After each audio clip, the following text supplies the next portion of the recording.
Tomorrow, Dr. Joel Hunter is heading to Washington, D.C. to witness President Biden sign the Respect for Marriage bill, which protects gay marriage. He's a well-known evangelical leader here in Central Florida. WESH 2's Luana Munoz spoke with the doctor about the upcoming trip. And Luana, why is this so important to him? You know, Michelle, Dr. Hunter says that it all started when he was a spiritual advisor to former President Barack Obama. And then after the Pulse shooting, he had a change of heart. That's when he decided that it was time to speak up for the LGBTQ plus people and anyone who isn't being treated fairly. There are people that I pass every day that don't have the privilege of a marriage like I have, and the commitment and the recognition of a marriage like you and I have, and that doesn't seem right to me. Those aren't words you hear from conservative evangelicals, but Dr. Joel Hunter has taken his love for God and the Bible beyond the pulpit. That's why the Central Florida religious leader was invited to watch President Biden sign the Respect for Marriage bill on Tuesday. It's a bill that requires states to accept gay marriages and has language protecting interracial marriage.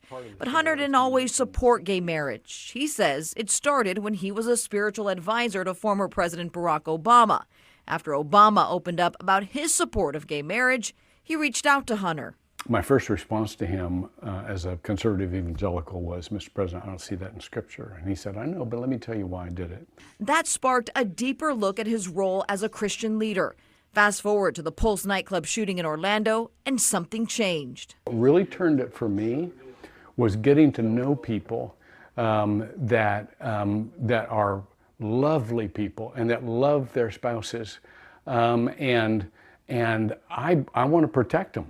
Hunter admits he and the LGBTQ plus people disagree theologically. But yet we are learning how to love people you don't have to agree with, and how to treat everybody with respect. Words he puts into practice by speaking out against social injustices. It hasn't gained him popularity among conservative evangelicals, but some members of the LGBTQ plus community say it's bridged a gap between them and the church.